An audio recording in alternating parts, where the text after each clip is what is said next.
এই সুরটা কানে লেগে আছে তো। আসলে এই সুরটার সঙ্গে না আপামর বাঙালির একটা অদ্ভুত নস্টালজিয়া জুড়ে আছে।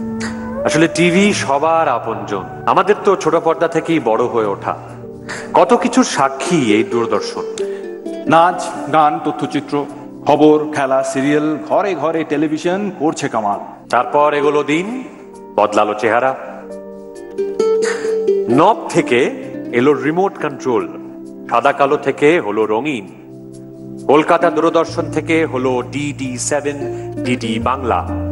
1975-এর অগস্ট মাসে কলকাতা দূরদর্শন যে যাত্রা শুরু করেছিল, সেই পথ ধরেই এলো একের পর এক বাংলা বেসরকারি টেলিভিশন চ্যানেল।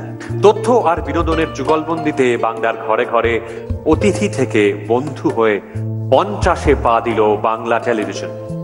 আজ এই শুভ সন্ধ্যায় TV9 বাংলা ঘরের বায়োস্কোপ অ্যাওয়ার্ডের এই মঞ্চ থেকেই শুরু হোক বাংলা টেলিভিশনের 50 বছরের উদযাপন। 1959 শহরের ছাদের দখল নিতে শুরু করলো হাত পা গজানো একটা স্টিলের লাঠি, অ্যান্টেনা। ড্রয়িং রুমে চৌকো বাক্স, ভেসে উঠল একটা গোল লোগো। যাত্রা শুরু ডিডি ন্যাশনালের। হিন্দিতে এন্টারটেইনমেন্টের শুরুটা তখনই। কিন্তু বাঙালির বহুদিনের প্রত্যাশা ছিল মাতৃভাষায় টেলিভিশন। সেই প্রত্যাশা পূরণ হলো 1975-এ। আজকে 5 দশক পেরিয়ে টিভি আর মোবাইলে ঝকঝকে বাংলা এন্টারটেইনমেন্টের শুরুটা সেদিনই। সেদিন ছবিগুলো সাদা কালো হলেও দর্শকের মনের ক্যানভাসে তা হয়ে উঠল রঙিন। ভারতবর্ষের টেলিভিশনের মানচিত্রে কলকাতার নামটি আজ থেকে সংযোজিত হলো। পথ চলা শুরু করলো বাংলা দূরদর্শন। শুরুর সময় টেলিকাস্ট টাইম ছিল খুব কম, দিনে দিনে বাড়লো অনুষ্ঠান।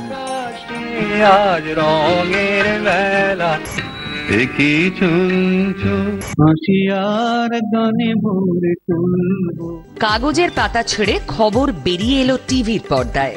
আর শুধু খবর কেন, বাংলা দূরদর্শনের হাত ধরেই কচি কাচারা পেল ছুটি ছুটি বা হরে করো কম্বার মতো অনুষ্ঠান। আপনি আমাদের বিশিষ্ট দর্শক, আমরা চিঠিপত্রে ঢুকে বড়রা দর্শকের দরবার। এখনো মানুষ দর্শকের দরবারের কথা বলে।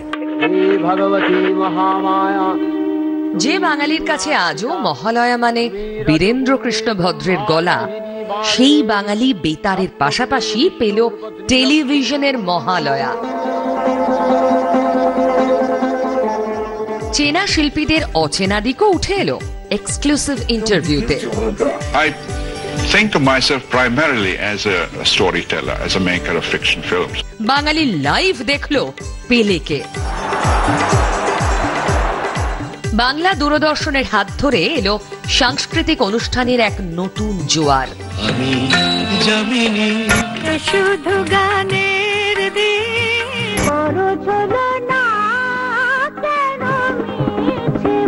নয়ের দশক সাদা কালো থেকে রঙিন হলো বাংলা দূরদর্শন। স্কুলে তোমার নাম কি? স্কুল নয়, কলেজ। আমি কলেজে পড়ি। আমার নাম অনিতা চক্রবর্তী। এলো প্রথম বাংলা সিরিয়াল 13 পার্বণ। দিল্লি থেকে প্রচারিত অনুষ্ঠান দেখছিলেন, এখন আমাদের কলকাতা কেন্দ্রের অনুষ্ঠান। খবর কিছু পাইনি। সঠিক খবর পাননি মানে? বলতে আপনার লজ্জা করছে না? তারপর জননী আর জন্মভূমি বাঙালিকে টিভির নেশা ধরালো। নতুন শতক, জনপ্রিয়তার শীর্ষে পৌঁছলো বাংলা সিরিয়াল। বিনিয়োগ বাড়লো টেলিভিশনে। একের পর এক চ্যানেল বদলে দিল বিনোদনের দুনিয়া। টিভির পর্দাই হয়ে উঠল সুখ দুঃখের সঙ্গী।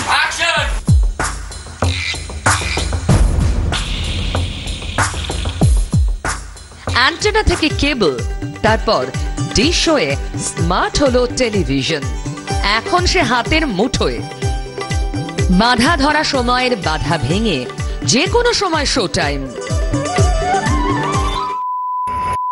50 বছরের মাইলস্টোনে দাঁড়িয়ে বাংলা দূরদর্শন আজও হাতছানি দেয় বহু স্মৃতিকে। বাংলা দূরদর্শনের এই 50 বছরের পথ চলাকে TV9 বাংলার কুর্নিশ। মঞ্চে আরো একবার ডেকে নেব TV9 বাংলার ম্যানেজিং এডিটর এবং বিজনেস হেড মিস্টার অমৃতাংশু ভট্টাচার্যকে এবং TV9 বাংলার কনসাল্টিং এডিটর মিস্টার অনির্বাণ চৌধুরীকে। আর এবার সেই মুহূর্ত, এবার মঞ্চে ডেকে নেব বিশিষ্ট টেলিভিশন ব্যক্তিত্বদের। মঞ্চে ডেকে নিচ্ছি একে একে শর্মিষ্ঠা দাশগুপ্ত, পঙ্কজ সাহা, জগন্নাথ বসু, দেবাশিস বসু, চৈতালি দাশগুপ্ত, রীতা ভিমানী এবং ইন্দ্রাণী ভট্টাচার্যকে। সম্মান জানানোর পালা এবার। প্রথমেই শ্রীমতী শর্মিষ্ঠা দাশগুপ্ত। ইনি ছিলেন কলকাতা দূরদর্শনের প্রথম ঘোষিকা।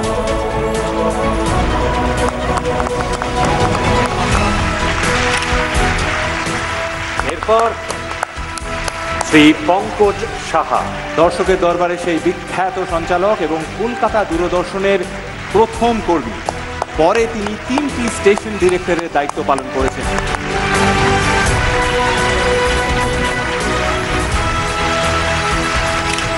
এরপর শ্রী জগন্নাথ বসু, বেতার ও দূরদর্শনের বিশিষ্ট ব্যক্তিত্ব, একসময় কলকাতা দূরদর্শনের স্টেশন ডিরেক্টরের দায়িত্বে ছিলেন।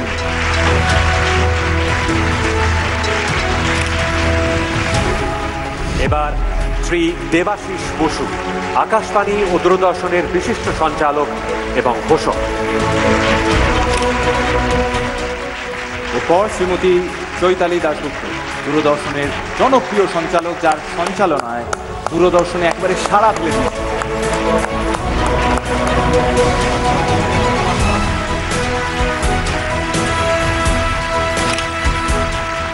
শ্রীমতী রীতা ভিমানী, বিশিষ্ট ইংলিশ নিউজ প্রেজেন্টার। এবার শ্রীমতী ইন্দ্রাণী ভট্টাচার্য, বিশিষ্ট সংবাদ পাঠক এবং সঞ্চালক।